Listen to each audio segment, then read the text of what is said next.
안녕하십니까. 머니올라 시작합니다. 이제 연말입니다. 2022년 정시를 마무리하고 2023년 시장을 전망해 볼 시점이 되었습니다. 채슬리 투자자문의 박세익 대표님 모셨습니다. 어서 오십시오. 안녕하세요. 오랜만입니다. 예.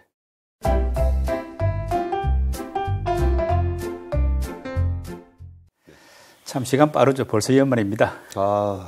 걱정입니다. 이러다가 갑자기 60세 될까 봐. 우리 대표님은 올 한 해 성과 어떻게 만족하십니까? 아니요. 굉장히 반성도 많이 되고요. 예. 저희 직원들하고도 이번 연말에 올해 우리가 잘한 건 뭐고 못한 건 뭔지 한번 또 되짚어보면서 못하면 못할수록 저희가 이제 백서를 적습니다. 왜냐하면 저희가 올해 뭐 잘했다기보다는 못한 게 많은 것 같아가지고요. 네, 그런 반성의 시간을 좀 가질 생각입니다.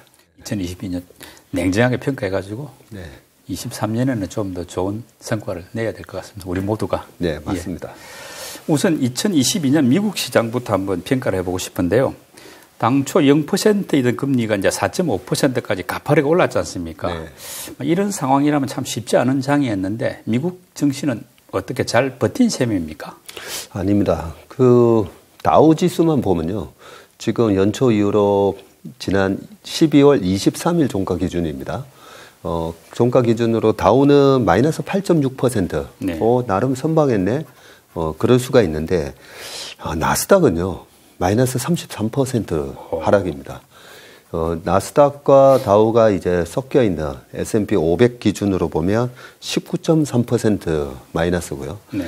미국 시장에 투자하신 분들도 작년 연말에 특히나 좀 비쌀 때 많이 사셨기 때문에 느낌으로 보면 올해 주식시장, 미국 시장도 상당히 안 좋았다라고 아마 느끼실 겁니다. 우리 같은 경우는 뭐 나스닥을 많이 갖고 또 QQQ 같은 이런 쪽으로도 많이 들어간 사람들이 있으니까 체감은 더 나쁠 수 있겠네요. 맞습니다. 그리고 서학개미 분들이 투자한 종목, 상위 10종목, 특히 뭘 투자했느냐가 중요한데 뭐 상위 10종목의 넘버원이 만약에 엑스모빌이었다면 20% 이상 수익이 났겠죠. 그런데 안타깝게도 이제 1등이 모두가 아시다시피 이제 테슬라랑 그 이후에 뭐 애플, 마이크로소프트 그리고 나스닥 QQQ 거기다가 또 곱하기 2배로 올라가는 그런 것까지 이제 하시다 보니까 굉장히 이제 좀 투자 수익률이 안 좋을 걸로 그렇게 예상이 됩니다. 네. 이제 2023년 시장에 이제 기대들이 큰데 문제는 이제 경기 침체 우려가 좀 있지 않습니까? 뭐 어떻습니까? 연착륙이 가능하냐 마냐 이렇게 이제 분분한데 우리 대표님 의견은 어떻습니까? 저는 아무래도 약간 긍정론자다 보니까 연착륙이다. 그렇게 생각하고요. 경착륙이라고 하면 2008년과 같은 금융위기, 그때 실업률이 10%였고요. 그리고 2001년, 2년도 닷컴 버블이 깨졌을 때도 실업률이 거의 7% 가까이 올라갔었습니다. 그렇기 때문에 내년도에 4.5%, 5% 실업률을 가지고 경착륙이라고 얘기하기는 좀 힘들지 않을까. 물론 미국 시장의 GDP 전망치를 0.5%에서 뭐 한 1.7%까지 전망이 많이 엇갈리긴 한데 GDP가 어떻게든 플러스 성장이 나는 상황에서 실업률이 그 정도 5% 전후로만 버텨주면 이거는 연착륙이라고 봐주고요. 일단 소비가 버틸 수 있으니까요. 연착륙이라고 하면 우리가 생각했던 것처럼 그렇게 심각한 또 주식시장의 후폭풍이 있지는 않을 거라고 생각합니다. 왜냐하면 주식은 우리가 고등학교 때도 배웠듯이 선행지표이기 때문에 혹독한 경기 침체를 이미 선반영을 많이 했다고 보거든요. 그래서 지금 연준의 호키시한 그런 금리 인상으로 인해서 정말 내년도에 경착륙이 오지 않을까라는 부분까지 시장에 어느 정도 반영이 돼 있기 때문에 지금으로서는 약간 뭐 연착륙을 기대해보고 연착륙이 온다면 이번 낙폭의 거의 뭐 절반 정도 이상은 회복하지 않을까 그런 생각을 합니다. 기대를 한번 해보겠습니다. 네. 그리고 이제 미국 물가에 대해 관심들이 많은데 지금 보면은 뭐 에너지 가격 추이라든지 또 서비스 물가 상황 이런 것에다가 또 글로벌 공급망 재편 이런 걸 다 감안해 보면은 이제 연준이 기대하는 2%대 물가 이게 달성 가능하겠습니까? 그 부분도 여러 전문기관들의 의견들을 제가 취합을 해보면요. 내년도에 2%까지 물가가 떨어진다라고 전망은 아무도 안 했더라고요. 하지만 이제 3%대까지는 예, 떨어질 거다라는 얘기를 하는데 우리가 뭐 중요한 거는 그 정도 3% 물가가 완성이 됐을 때 연준이 지금과 같은 이런 공격적인 금리 인상을 멈출 수 있는지 예, 그 부분이 중요한 건데 물가는 아시다시피 지금 에너지 가격은 한 20년 평균 WTI 유가의 평균 가격이요. 예. 한 72.5불 정도밖에 안 됩니다. 지금 조금 높네요. 그래도. 네. 그래서 이번에 70불 초반까지 갔다가 다시 79불 정도까지 왔는데 예. 결국은 130불에서 이번에 200불도 갈 수 있다. 예. 뭐 이런 전망하고는 달리 다시 평균값으로 내려왔고요. 두 번째는 여러 가지 뭐 환율 얘기도 있고 한데 뭐 천연가스 가격, 구리 가격 빠르게 지금 다시 예전의 평균치를 향해서 떨어지고 있기 때문에 그런 부분은 감안을 하면 뭐 3%대가 됐든 2% 후반이 됐든 물가는 연준이 의도하는 방향대로 네. 지금 잡히고 있다라고 봐지기 때문에 내년도에 더 이상 물가가 올해는 뭐 완전히 물가에 의한 공포였다면 내년도에는 물가가 더 이상 주식 시장을 짓누르는 변수로 작용하지는 않을 것 같습니다. 예. 그러니까 문제는 연준의 이제 긴축 강도인데 결국은 2023년에 이제 그 연준 기준금리 상단 정도 놓고 이제 뭐 5%에서 심지어 6%까지 왔다 갔다 하지 않습니까? 네. 대략 어느 정도로 보십니까? 이번에 이 엇갈린 전망들이 왔다 갔다 하면서 이 소위 말하는 그 터미널 레이트라고 하는 예. 최종금리 수준이 5.25 갔다가 4.8로 갔다가 네. 또 연준에서 공격적으로 호키시하게 얘기하면 또 5% 갔다가 그런데 연준 점도표는 5.1이었죠. 네, 맞습니다. 예. 그런데 중요한 거는 연준 점도표처럼 가지는 않았다는 거죠. 이때까지. 네. 좀 안 맞았죠, 지금까지. 네. 그래서 우리가 연준의 점도표를 절대 신뢰를 하면 안 됩니다. 이 터미널 레이트에 대한 최종 금리 수준에 대한 힌트를 주는 그런 변수가 있습니다. 그 힌트를 주는 변수가 뭐냐면 바로 2년물, 10년물 국채금리입니다. 예. 네, 그래서 페드의 연준 의원들이 만들어낸 그 점도표를 믿기보다는 지금 시중 실세금리에 네. 해당되는 10년물 국채금리를 보는 게 굉장히 중요하고요. 예. 아시다시피 지금 10년물 국채금리는 3.75를 네. 기록하고 있습니다. 그렇기 때문에 지금 4.5까지 올려놨는데 2년물도 4.3이고요. 10년물은 3.75니까 지금 정책금리보다 지금 밑에 내려와 있는. 예, 낮게 있네요. 예, 내려와 있는 상황이기 때문에 지금으로서는 저는 감히 페드의 최종금리가 5.1이 아니라 이번에 4.5 그리고 2월 1일 날 있을 FOMC에서 정말 50bp도 아니고 25bp 정도를 올리면 그게 정말 마지막이지 않을까. 4.75. 네. 예. 그리고 4.75도 못 올릴 수도 있지 않겠는가라는 생각을 하는데 지난번에 제가 9월 달에 예. 올해 1분기, 2분기가 다 GDP가 마이너스 나왔었잖아요. 네. 그 GDP를 보면서 9월 달에 금리를 올릴 수 있을까 했는데 올려버렸어요. 네. 그랬기 때문에 이번에도 틀릴지는 모르겠지만 일단은 10년물하고 2년물 국채금리가 이번에는 지금 정책금리보다 낮게 형성되어 있다는 부분을 보면 마지막 그 최종금리가 우리가 우려하는 것처럼 예. 5.1까지는 가지는 않을 거다 생각합니다. 뭐 어찌됐건 연준대 금리가 상단에 근접을 했으니까 말하자면 이제 긴축 속도는 이제 완화되는 게 분명해졌지 않습니까? 예. 뭐 약간 고금리이긴 합니다만 어쨌든 이런 상황이라면은 이제 그동안에 아주 부진했던 성장주들이 다시 한번 기회를 볼 수가 있을까요? 네. 금리가 떨어지면 성장주는 무조건 올라오게 돼 있습니다. 예. 네. 그런데 살아남은 성장주가 올라올 거고요. 지금 기업들도 부채가 많은 기업들 네. 굉장히 어려움을 겪고 있는데 그런 기업들이 구조조정이 되면 결국은 살아남은 기업들 중심으로 성장주도 올라갈 건데 어떤 기업이 살아남을까라고 보면 결국은 세계 1등 아니면 국내 1등 예, 그런 성장주들이 살아날 거고요. 예. 그렇게 되면 그 성장주들이 지금 실적이 나오지 않고 그냥 꿈으로만 올라간 주식인지 아니면 실적은 나오는데 뭐야 이 금리 때문에 미래의 캐시플로우, 미래의 현금 흐름에 대한 할인율이 너무 높아지면서 주가가 빠진 건지 예. 그 측면으로 보면 두 번째에 해당되는 기업들은 주가가 아주 빠르게 회복을 할 겁니다. 근데 네. 단지 제가 말씀드렸던 것처럼 시중금리 10년물 국채금리가 빠르게 빠지면 성장주는 무조건 올라올 겁니다. 네. 네, 그래서 이번에 8월에서 6월 중순에서 7월, 8월까지 미국의 주식시장이 S&P 500 기준으로 다 4,300 갔을 때 그때 10년물 국채금리가 2.6까지 빠졌었거든요. 2.6까지만 빠져도 4,300 정도 간다는 거죠. 예. 예. 그러면 내년에 올 하반기보다 더 혹독한 경기 침체가 온다고 하면 10년물 국채금리는 이것보다 더 빠르게 떨어질 수도 있는 거고요. 그래서 지금은 내년에 10년물 국채금리가 2.5 정도까지는 빠질 수 있다라고 보고 예, 시장을 대응하는 게 맞지 않나 하는 생각입니다. 예.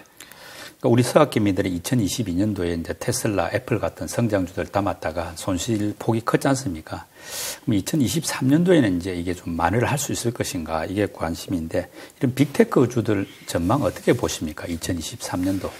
우리가 주식 투자를 할 때는 항상 이 밸류에이션을 생각하면서 투자를 해야 되는 거고요. 지금 애플의 PER이 어느 정도인지 아세요? 지금 많이 내렸지 않습니까? 네. 많이 내려가지고요. 20.1입니다. 네. 애플의 PER이 20배라면 상당히 이제 착해진 거죠. 예. 네. 그리고 테슬라의 PER은 2년 전만 하더라도 200배였었거든요. 예. 근데 200배였다가 얼마 전까지만 하더라도 뭐 47배, 45배 이랬었는데 지금 테슬라의 그 PER이요. 12월 23일 종가 기준으로 22.7배입니다. 20 많이 내렸네. 많이 내려졌죠. 예. 자, 여기서 이제 되게 중요한 얘기를 하나 말씀드려야 되는데 우리가 성장주를 투자할 때는 우리가 잘 알고 있는 PER, PBR 요 개념보다는 PEG라고 하는 피터 린치가 아주 좋아했던 지표가 있습니다.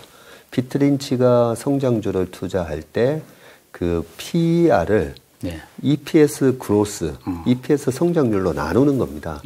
그러면 지금 애플의 PER이 20배라고 했잖아요. 예. 네, 그런데 매출과 이익 성장이 20%가 나오면 20 나누기 20 하면 1이 되는 거고요.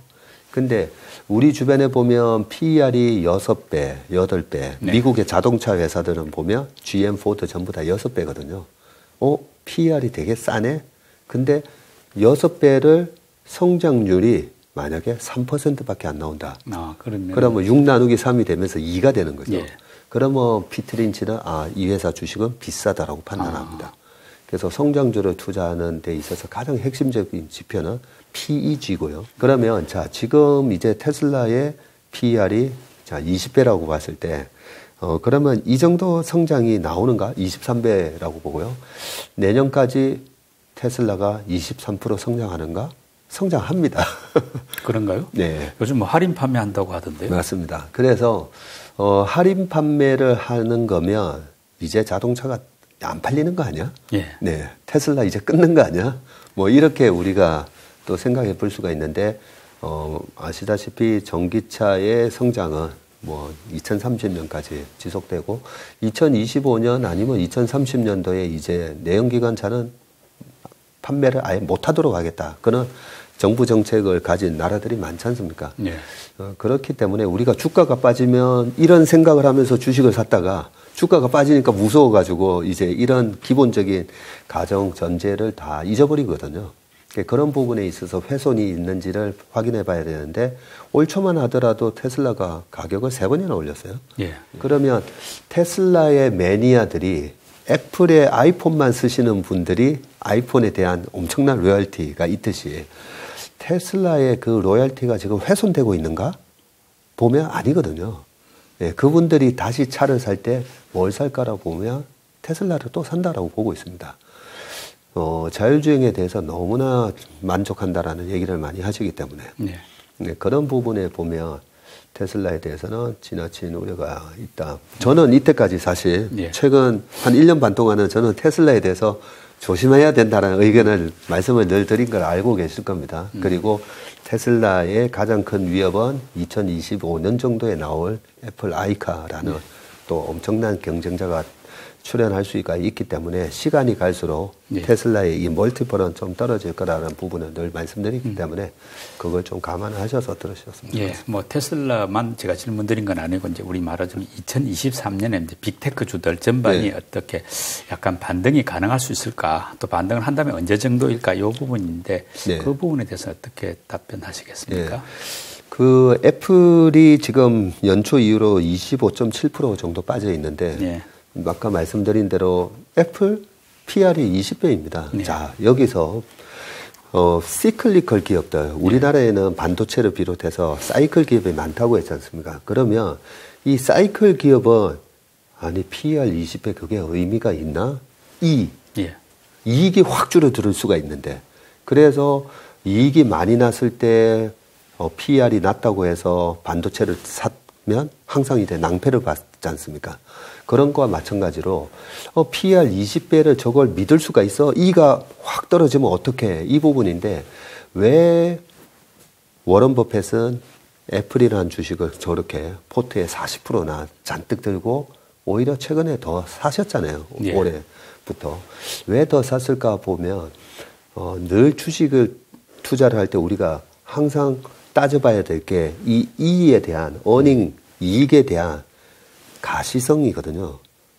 내년도에도 어느 정도는 성장을 하면서 이익이 얼마 정도 나올 거에 대한 가시성이 있어야 되거든요. 그런 부분이 애플 굉장히 이익에 대한 전망이 가시성이 뛰어나지 않습니까? 이익이 갑자기 확 떨어지고 이익이 반토막이 나고 반도체만 하더라도 이번에 이익이 뭐 80%, 90% 반토막이 아니라 90% 구토막이 나지 않습니까? 그런 부분이 아니기 때문에 자 그러면 또 빅테크의 마이크로소프트 내년 내후년도에 이익이 반토막이 날까요? 아니잖아요. 그렇다면 이렇게 경기에 대한 우려로 주가가 싸지고 멀티플이 PER이 20배 초반에 이렇게 싸졌을 때 사는 거거든요. 그러면 마이크로소프트 같은 경우에는 지금 PER이 얼마냐면요. 23배입니다. 마이크로소프트도 싸졌죠. 그리고 이 종목마다 과거에 히스토리컬 PER 밴드가 있는데 이 정도면 거의 바텀 라인에 와 있기 때문에 방금 말씀드렸던 애플, 마이크로소프트 이런 부분은 이제 연준이 만들어낸 이 혹독한 유동성 위축 상황에서 주가가 많이 착해졌는데 내년도에 금리 인상만 멈추더라도 많이 회복한다고 보고 있습니다. 예. 2023년 당장 연초에 좀 미국 정시에서 좀 주목해 볼 만한 섹터 분야가 있다면 어느 쪽일까요? 역시 뭐 이런 빅테크일까요? 우리가 1월 증시를 뭐 제뉴어리 이펙트라는 말도 있지만 1월 효과. 1월 효과를 우리가 굉장히 유심히 보셔야 됩니다. 그래서 미국 증시가 2019년도에는 금리만 멈췄는데도 우리 시장은 7% 정도 상승을 했지만 2019년도에 미국 S&P 500은 28.8%나 상승을 했거든요. 엄청난 상승을 했습니다. 그렇게 상승을 했는데 그때도 보면 1월달 장이 결국 플랫폼 기업 중심으로 강하게 올라갔었거든요. 그리고 2022년 1월달은 엑슨모빌이라든지 은행주, 필수 소비재들이 강하게 또 올라가는 그런 모습을 보여줬기 때문에 이번 1월달에도 그런 시그널 이펙트를 줄 건데 좀 예상을 해보자면 최근에 뭐가 강했는지 보면요. 미국도 역시나 리오프닝 관련주들이 강하고요.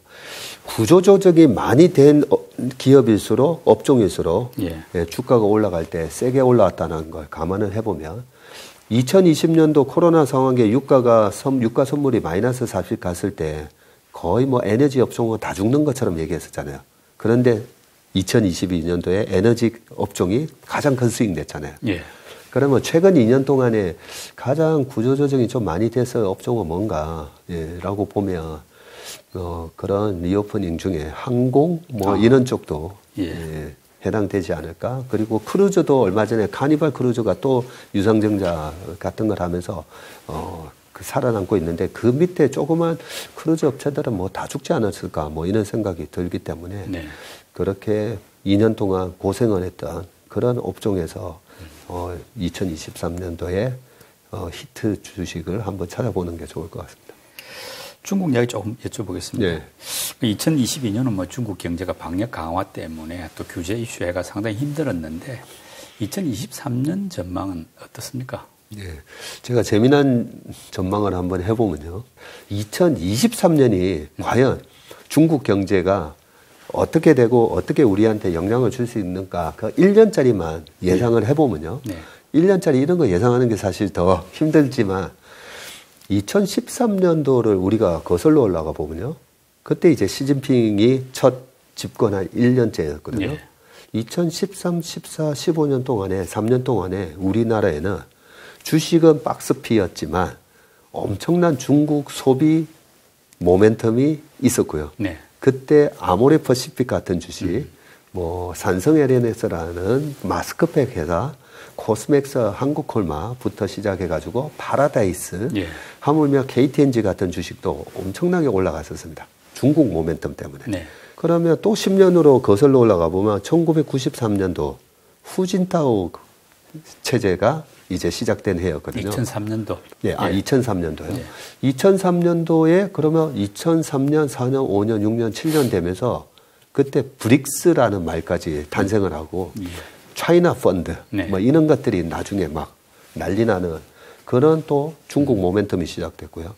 또 10년을 거슬러 올라가 보면 1993년 짱쩌민이라고 하는 강택민 짱쩌민 체제가 출범하면서 그때 93, 94, 95년 초까지 소위 말하는 호남석유 같은 그런 기업들이 주가가 또 엄청나게 올라갑니다. 왜냐하면 그때는 중국이 화학이나 철강이 자급자족이 안 되던 시절이었기 때문에. 그래서 3자 들어가는 해는 항상 희한하게 중국 모멘텀이 있었다는 거죠. 그래서 내년 중국 시장에 대해서 여러 가지 암울한 전망도 많지만 제가 봤을 때는 위기보다는 오히려 기회가 많은 시장이라고 생각을 합니다. 그래서 중국 주식뿐만 아니라 우리나라의 중국 소비 관련주들 잘 볼 필요가 있다고 생각합니다. 그러면 이제 말하자면 새로운 정부가 이제 출범하는 임기가 시작하는 해가 이제 2003년, 13년, 23년이 되는 방식이니까 좋게 본다는 말씀인데 중국 경제 예상대로 기대대로 약간 회복세를 보인다고 할 때 역시 국내 어떤 수혜주는 소비 관련주 약간 화장품이라든지 IT 부품이라든지 이런 쪽으로 봐야 된다 이 말씀인가요? 네, 거기서 정말 중요한 부분을 말씀드리면 아까 93년, 2003년 요때까지만 하더라도 중국이 자급자족이 안 됐을 때잖아요. 화학이라든지 철강. 근데 이미 이제 그 부분은 자급자족이 많이 이루어졌기 때문에 우리는 항상 중국 모멘텀에 투자를 할 때는 중국이 잘 못하는 걸 우리가 잘할 때 거기서 투자 종목을 골라야 되거든요. 그렇죠. 그러면 이번에는 뭐가 될까라고 생각해 보면 중국 사람들이 뭘 제일 좋을까? 아직까지도 중국이 우리나라보다 많이 낙후되어 있는 거는 뭔가라고 보면 여전히 의료 쪽인 것 같습니다. 헬스케어? 그 헬스케어 쪽이고 또 하나가 이제 약간 미용? 그런 쪽이고, 그거는 우리가 또 확인해 볼 수가 있잖아요. 우리 주변의 의사분들하고 얘기를 해보거나 하면, 여전히 중국의 많은 부자들이 한국 와서, 또는 우리나라의 의사들이 또 중국 가서 시술도 많이 했지만, 여전히 우리나라랑 격차가 거의 20년 이상 난다고 보고 있거든요. 그리고 최근에 이제 중국에서 슬기로운 의사생활, 이런 것들이 이제 방영된다고 하잖아요. 그럼 드라마나 엔터테인먼트의 가수나 중국에서 이제 공연이 시작되거나 하면 가장 간접적으로 수혜를 받는 게 바로 한국 사람들은 왜 저렇게 잘생기고 피부도 좋고 말쑥하고 그러면서 이제 화장품부터 시작해가지고 그런 피부 미용과 관련된 그런 제품들에 대한 선호도가 높아지기 때문에 이번에도 미용에 좀 관점을 초점을 맞춰서 한번 보면 어떨까 싶습니다.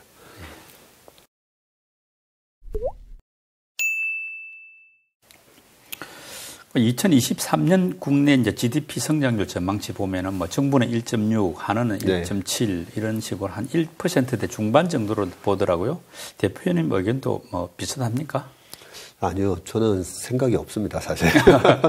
전망을 따로 하지는 않고요. 네. 그런데 그런 자료를 보는 이유는 대중들의 기대치를 보는 겁니다.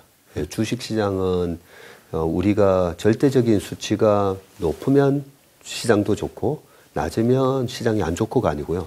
그 우리의 기대, 컨센서스 대비해서 컨센서스는 높은데 6을 바라봤는데 5가 나오면 주식시장은 빠지고요.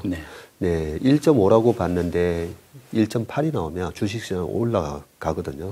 그래서 지금 전망치가 일단은 1.6, 1.7, 많이 낮게 보는구나. 네, 이미 시장의 전문가 집단에서도 내년도 경기를 안 좋게 보는구나. 이게 기정사실화 됐구나. 이 부분이 중요하기 때문에 그 수치를 저는 기억을 하고 있고요. 최근에 저녁에 우리 기자님도 아마 저녁에 모임 요즘 하시죠. 그죠? 고깃집 같은 데는 세 군데를 돌아다녔는데 자리가 없더라고요. 그렇더라고요. 그리고 모임이 2019년도에도 이 정도로 모임을 했었나 싶을 정도로 꽤 모임이 많아지고 있기 때문에 이 리오프닝에 대한 수요가 내년에 갑자기 확 꺾일까라고 생각해 보면 저는 그 전망치보다는 좀 좋게 나오지 않겠나 생각합니다.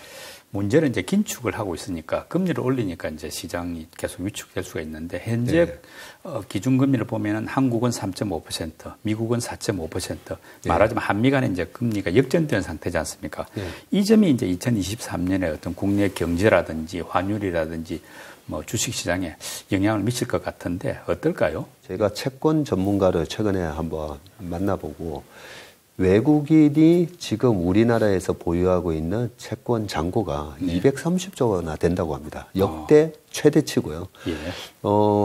금리가 역전돼 있는 상황인데 왜 금리가 높은 미국채를 사면 되지 금리가 낮은 국내 채권을 왜 사는지 이 부분을 보면요. 우리가 PER이 가장 낮은 주식에 몰빵하지 않듯이 채권도 마찬가지로 분산 투자를 한다는 거죠. 채권에 투자했을 때에는 두 가지 리스크가 있습니다. 첫 번째는 말 그대로 부도 리스크. 채권을 했다가 원리금하고 이자를 받으려고 샀는데 뭐야 못 돌려줘 이런 디폴트 리스크가 있고요. 또 하나는 글로벌 펀드 입장에서는 그 나라의 통화 가치입니다. 그거는 우리나라 투자가 분들이 많이 투자했던 브라질 국채만 보더라도 알 수가 있지 않습니까? 브라질 국채에서 12에서 14% 와 이렇게 고금리를 받다니 너무 좋아하라고 사셨더니 이게 웬걸 브라질 헤아라 가치가 폭락을 하면서 오히려 마이너스가 났었잖아요. 그래서 채권 투자에서 글로벌 채권 투자에서 가장 기본은 통화 가치의 방향성입니다. 그런 측면으로 봤을 때 우리나라 채권을 왜 이렇게 샀지? 그러면 통화 가치가 환율이 여기서 고점이고 달러 인덱스가 이 정도면 고점이고 여기서는 오히려 달러를 팔아서 이머징의 통화를 오히려 사는 게 맞다라는 그런 전략이 들어가 있었던 거죠. 그런 측면으로 보면 이 채권의 방금 두 가지 리스크에서 통화 가치 쪽에도 우리나라 원화가 강세로 간다라는 전망이 들어가 있는 거거든요. 그런 측면으로 보면 내년도 우리나라 경제에 대한 너무 지나친 비관이 그 큰 자금을 운용하는 글로벌 채권 펀드는 오히려 우리나라의 통화가 강세로 가는 거에 지금 배팅을 하고 있다는 걸 우리가 조금 기억할 필요가 있습니다. 그리고 당장 1월 이제 국내 증시가 어떨까 이게 관심인데 1월 효과도 있다고 합니다만은 우리 대표님은 어떻게 보십니까? 싼 영역에서는 저는 항상 긍정적으로 봅니다. 작년 제가 매번 긍정적으로 보는 건 아니지 않습니까? 3천 이상에서는 굉장히 조심해야 된다는 말씀을 여러 번 드렸기 때문에 그 PBR 우리나라는 사이클 기업이 많기 때문에 아까 미국 시장의 PER하고는 달리 우리는 PBR로 이제 순자산 대비 주가 수익률을 보고 투자를 해야 되는데 네. 그 PBR이 우리나라 2023년 기준으로 2,750 정도를 1배라고 보시면 됩니다. 네. 네.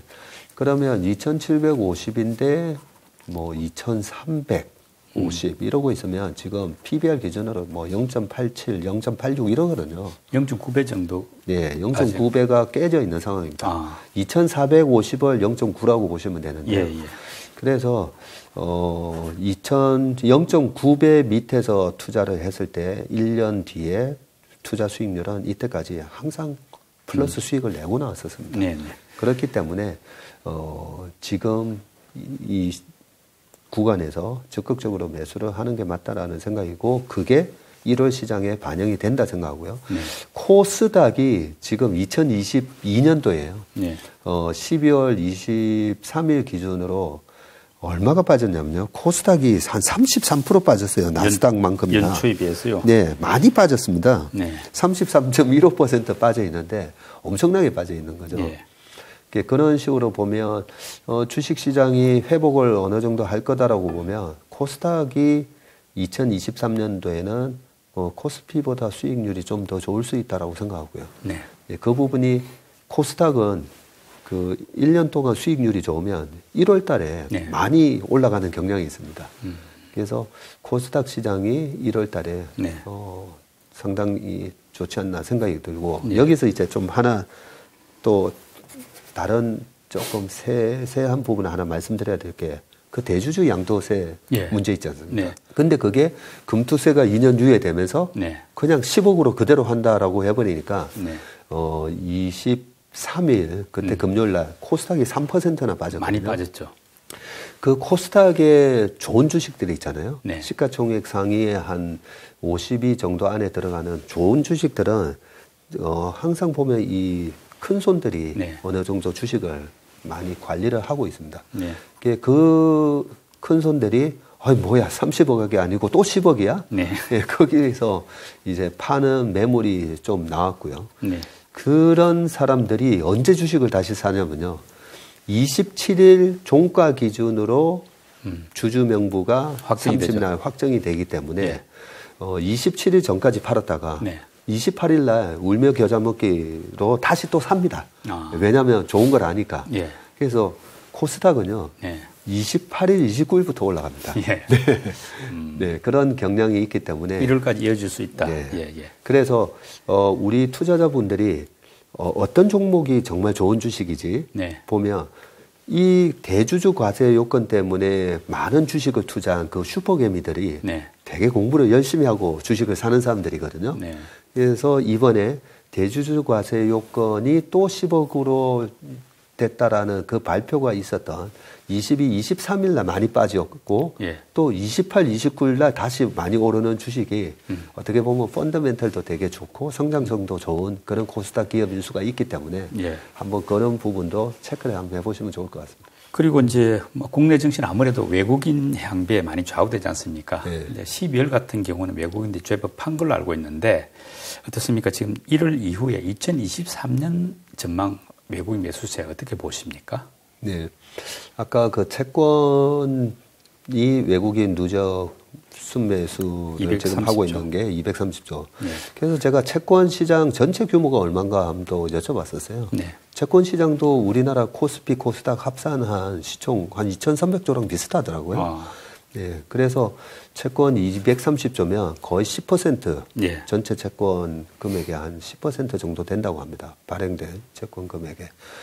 그런 것처럼 외국인이 국내 주식을 투자할 때도 우리가 한번 베트남 증시에다가 투자를 한다 한번 생각해 보자고요. 예. 브라질 국채에서 이번에 좋은 교훈을 얻었듯이 베트남 증시에 투자하는데 베트남 동화 가격이 50% 폭락할 거라고 생각하면 베트남 주식에 투자하겠습니까? 못하지 않습니까? 예. 중국 주식도 마찬가지인 거죠. 그런데 지금은 달러는 오히려 팔고 이머징 마켓에 채권을 늘리고 주식을 사는 그런 흐름이 이제 시작된 거기 때문에 네. 저는 내년도에도 외국인 투자자들은 순매수를 할 가능성이 높다고 생각합니다. 결국은 원화 가치가 올라간다고 보기 때문에 그런 자금이 들어올 수 있다고 보시는 거네요. 네. 예. 그 업종별로 좀 살펴보고 싶은데 이제 반도체 같은 경우는 뭐 당분간 업황 부진할 거다 이렇게 보고 있고 실제로 지금 굉장히 부진하지 않습니까? 네. 그래서 지금 뭐 전망으로는 2023년 하반기 또는 연말 정도 돼야 이제 실적이 돌 걸로 보는데 만약에 그런 업황 전망이라면 주가는 언제 정도부터 다시 반등할 수 있겠습니까? 네. 우리나라가 이제 뭐 반도체 공화국이라고 할 정도로 반도체가 중요한데 의존도가 높죠. 네, 그냥 객관적으로 우리가 반도체에 대해서 한번 생각해 보자고요. 반도체 사이클은 점점 더 짧아졌다라고 합니다. 그죠? 네. 제가 반도체 삼성전자나 하이닉스의 주가를 이렇게 살펴보니까요. 거의 3년마다 네. 업황이 회복되고 업황이 회복되면서 주가는 전고점을 항상 돌파했더라고요. 네. 예, 그런 흐름이었는데 그러면 지금 반도체 주가의 고점은 언제였는가? 삼성전자는 2021년 2021년 1월이었죠. 예, 2021년 1월 달에 96,800원을 기록했고요. 벌써 예. 2년 다 돼가고 있습니다. 예. 그래서 삼성전자로 많이 이제 우리나라의 삼성전자 이제 700만 명이 보유하고 계시기 때문에 굉장히 많이 힘들고 너무 이제 지치고 그러셔서 건데 3년이면 네. 전고점을 트라이하는 모습이 나왔기 때문에 이번에도 뭐 전고점까지 갈지는 모르겠지만 그래도 2023년도에 9만 원 언저리까지 가는 흐름을 좀 기대해봐도 되지 않나 생각이고요. 거기서 중요한 모멘텀이 또 하나 있는데요. 반도체 사이클과 함께 좀 큰 사이클 중에 하나가 DDR3에서 DDR4. DDR4에서 이번에 DDR5로 넘어오잖아요. 예.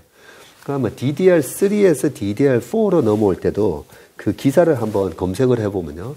2012년도입니다. 2012년도에 DDR3에서 4로 넘어갈 때 전력 수요가 30%나 절감이 되고 속도는 훨씬 더 빨라지고 지금 DDR5를 설명하는 거랑 내용이 똑같습니다. 네. 예. 그러면 2013년, 14년도에 DDR4가 본격적으로 침투가 되거든요. 침투가 되면서 2013년 하반기부터 반도체가 날아가기 시작합니다. 그런 모멘텀이 있었기 때문에 DDR5는 그러면 도대체 언제 시작되나 했더니 작년에도 인텔이 데이터 센터에 그 CPU를 사파이어 래피즈라고 하는 그는 신제품을 낼 거다라고 하면서 벌써 1년 8개월 동안 계속 못 내고 있었어요. 못 내고 있었는데 10월 달에 내년 1월 달에는 진짜 출시해라고 발표를 했던 거죠. 왜냐하면 AMD는 벌써 출시를 했는데 그래서 내년 1월만 되더라도 본격적으로 이제 DDR5에 대한 그런 제품 판매가 시작이 되고요. DDR5는 또 프리미엄 제품이니까요. 반도체 가격 하락을 한 걸 어느 정도 커버를 해줄 수 있는 그런 가격 상승 효과가 있을 수가 있기 때문에 DDR5라는 또 그 모멘텀이 거의 9년, 10년 만에 다시 옵니다. 와서 반도체에 대한 부분은 조금 더 우리가 조금 많이 2년 동안 고생하셨는데 한 1년만 더 버텨보시라고 말씀드리고 싶습니다. 그 다음으로 이제 자동차인데 자동차 같은 경우는 이제 2023년 경기 침체 때문에 올 수가 있고 그래서 이제 약간 수요 우려 같은 게 있는 것 같은데 뭐 그런 걸 감안해 볼 때 주가 전망은 어떻습니까? 자동차에 대한 부분이 올해 들어와 가지고 미국의 GM, 포드 상반기 때 막 올라가다가 하반기에 2020년 하반기에 다시 주가가 다 빠져버려요. 모습이 나왔는데 21년 11월부터 이 공급망 차질 얘기 때문에 반도체 차량용 반도체 때문에 자동차 판매가 마이너스 성장을 했던 게 21년 한 11월부터 22년 한 10월까지 계속 안 좋았어요. 그랬죠. 무슨 그 인기 차종을 살려면 뭐 1년을 기다려야 되니까요. 그런 모습이 있었다가 2022년 11월, 12월에 수출 데이터 보면 자동차 판매가 늘어납니다. YOY로 봤을 때 기저 효과가 있기 때문에. 그리고 제 주변에도 보면 자동차에 대한 그런 교체 수요들이 존재를 하고요. 그런데 2022년 하반기에 지금처럼 호키시하게 페드가 금리를 올리면 경기 침체가 올 거기 때문에 경기 침체가 오는데 무슨 자동차로 바꿔 라는 우려감 때문에 자동차 주가가 확 빠진 거거든요. 네. 예, 그런 부분에 있어서 내년도에 2023년도에 정말 혹독한 경기 침체로 경기 소비재에서 우리가 돈을 가장 많이 쓰는 게 자동차잖아요. 예. 이 자동차에 대한 수요가 안 나올까 봐. 네. 예, 이연 수요가 발생하지 않을까 봐 걱정을 하는데요. 예, 그런 식으로 봤을 때 지금 페드가 제일 걱정하는 게 물가인데 물가에서 고용이 너무 탄탄해서 타이트해서 임금 상승률이 잘 안 떨어진다 했잖아요. 임금 상승률은 2%로 유지해요. 그 정도로 고용이 사실 좋거든요. 예. 그러면 미국이 전 세계 자동차에 이제 중국에 이어서 두 번째 시장이고 아무래도 좀 럭셔리 카들도 좀 많이 팔리는 시장인데 미국의 자동차가 과연 내년도에 이 페드의 금리 인상 때문에 혹독한 경기 침체가 오면서 자동차가 안 팔릴까라고 보면 그렇지 않고요. 그래서 지금 차를 바꿔야 되는데 바꾸지 못하는 그 이연 수요가 꽤 많습니다. 아, 그런가요? 예, 꽤 많기 때문에 지금 자동차, 뭐 전기차 주가가 제일 많이 빠졌고, 뭐 루시드니, 뭐 리비안이니 막 80% 빠졌고, 테슬라도 65% 빠져 있는 상황에서 GM, 포드 할 것 없이 현대차, 기아차도 고점 대비해서 한 40% 이상 빠졌는데 그런 부분들이 내년도에 경기 침체에 의한 자동차 교체 수요가 안 나타날 거야라는 게 반영이 됐는데 제가 봤을 때는 그 부분도 뭐야 혹독한 경기 침체 아니네 하면서 고용이 어쨌든 임금이 올랐잖아요. 예, 거기서 자동차 소비 수요가 살아나면서 예, 자동차 주가도 내년도에는 한번 우리가 눈여겨볼 만한 그런 섹터라고 생각됩니다. 그리고 이제 시중금리 영향이 큰 게 이제 네이버, 카카오 같은 뭐 인터넷 대표주, 뭐 성장주지 않습니까? 요거 금리 감안할 때 2023년도 요 주가는 어떻습니까? 워낙 지금 많이 빠져 있는 상황인데요. 맞습니다. 네이버, 카카오 같은 경우에 많이 빠졌습니다. 70% 가까이 빠져서 아니 이런 기업들이 어떻게 이렇게나 빠질 수 있지라고 생각하지만 메타 지금 이름이 바뀐 페이스북 같은 경우 그리고 넷플릭스 소위 말하는 이제 팜 기업 그런 기업들도 거의 70% 빠졌잖아요. 그런 걸 보면 이 기업만의 문제로 빠진 게 아니라 금리라는 영역 때문에 빠졌구나라고 우리가 생각을 하는 게 맞는 것 같고요. 그런 측면에 있어서 네이버 같은 경우는 너무나 이제 주가가 매력적이다라고 생각합니다. 이런 성장주는 PBR 기준으로 최소한 한 3배에서 4배는 거래돼야 되는데 지금 네이버가 PBR 기준으로도 1.5배가 아마 안 될 겁니다. 그런 측면에서 상당히 이제 싼 영역에 와 있다라고 봐지고요. PER로도 보면요. 지금 22배 나오고 있고 카카오는 36배로 여전히 좀 비싼 그런 모습을 보이고 있습니다. 그리고 카카오는 경영진께서 자회사 상장에 대한 조금 개념을 좀 잡으셔야 될 것 같아요. 계속 밑에 자회사를 상장을 하는데 제가 상장을 하지 말라는 건 아닌데 상장을 하게 되면요. 카카오의 이 생태계에서 계속 키워나갈 기업은 상장을 시키면 안 되고요. 근데 그게 아니라 자회사 계속 중복 상장을 해버리면 카카오가 하나의 지주사처럼 되면서 지주사 디스카운트를 받을 수밖에 없거든요. 그 부분만 이제 카카오 경영진께서 아마 되게 당황하실 것 같아요. 뭐 지금은 이제 자회사 중복 상장은 좀 뭐 자제하겠다, 줄이겠다 이런 의사를 밝혔다고 봐야죠. 그러니까요. 그 부분만 이제 더 이상 자회사 상장만 없어도 카카오 주가는 지금보다는 뭐 이번에 낙폭의 뭐 절반 이상 저는 충분히 회복할 수 있다고 생각합니다. 왜냐하면요, 이 카카오가 중국 기업하고 경쟁하지는 않잖아요. 독보적이잖아요. 우리나라에서 대체 불가잖아요.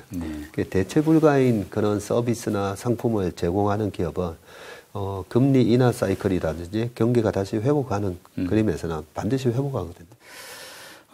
지금 2023년 연초 정시가 열리게 되는데 우리 대표님이 주목하고 있는 뭐 분야, 업종은 어느 쪽입니까?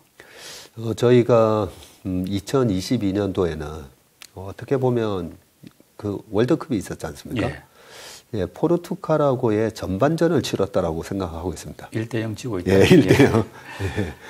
그래서 1대0 지고 있는데 2023년도에는 예, 2대1로 역전시킬 수 있는 장으로 저희는 생각을 하고 있고요. 네. 예. 그런 측면에서 골을 넣을 수 있는 시간대는 언젠가 1월 달이 보통 보면 강하게 올라가는 장이기 때문에 1월 달에 우리가 올라갈 주식을 잘 찾아야 된다. 네. 그러면서 요즘 이런저런 공부를 하고 있는데 역시나 아까 말씀드린 것처럼 GDP 성장률이 낮을 거라고 다들 예상을 하지 않습니까? 예. 그 왜 낮을 수밖에 없냐면 고금리를 유지한다 했으니까.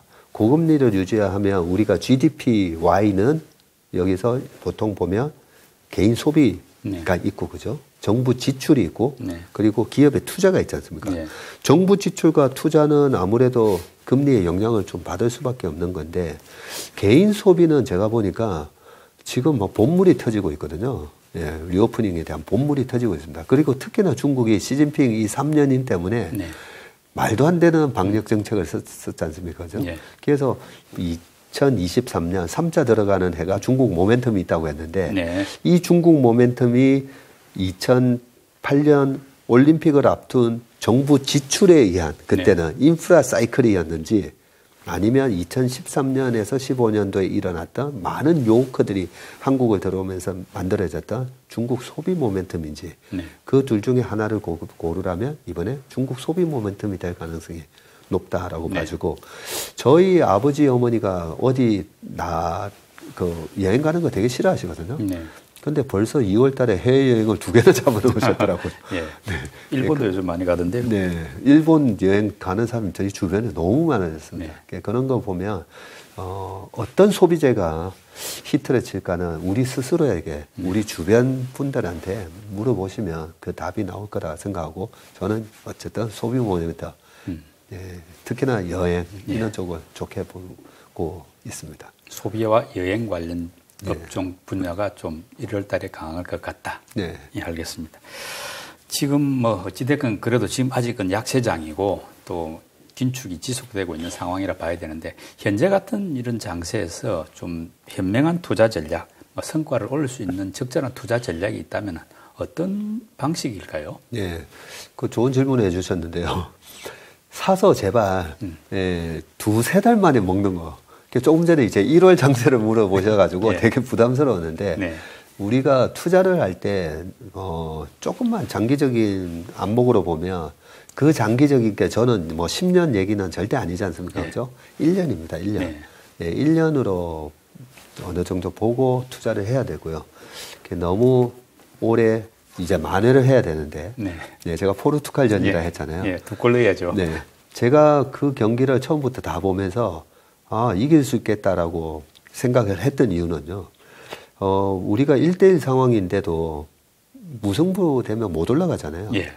그런데도 선수들이 포르투갈 수비진의 밸런스가 무너질 때까지 공을 돌리는 모습을 보고 와, 되게 침착하다라는 걸 생각을 했습니다. 그래서 우리가 역전을 시키고 2022년도에 손실난 걸 다 만회할 수 있는 장입니다. 그런데 그 전략은 절대 조급한 전략을 써서는 안 된다라고 생각합니다. 그걸 조금 더 구체적으로 말씀드리면요. 좀 크게 먹으셔야 됩니다. 왜 또 크게 먹을 수 있냐면 아까 플랫폼 기업도 마찬가지고요. 자, 10,000원이 70% 하락을 했으니까 10,000원이 3,000원이 됐잖아요. 근데 3,000원이 7,000원 정도만 회복을 하더라도 이게 수익률이 도대체 100%가 넘어가는 수익이 나옵니다. 10,000원이 3,000원이 됐는데 3,000원이 5,000원만 돼도요. 수익률이 67%가 나옵니다. 2023년 상반기 전략은 그래도 조금 단타, 번트를 대고 1루로 진출하는 게 아니라 2루타, 3루타 홈런을 노리는 그런 전략으로 저는 가야 된다 생각합니다. 그러니까 한두 달짜리 단기 매매에 치중하지 말고 적어도 1년 가까이 6개월 이상 1년 하는 약간 긴 호흡에서 장타를 노려라. 역전을 해야 된다. 충분히 가능하다고 보십니까? 네, 저는 충분히 가능하다고 생각합니다.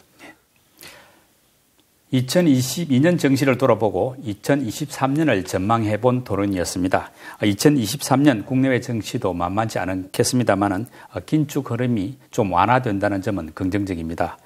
단기적인 시각보다는 좀 긴 호흡으로 시장을 보는 것이 또 접근하는 것이 필요해 보입니다.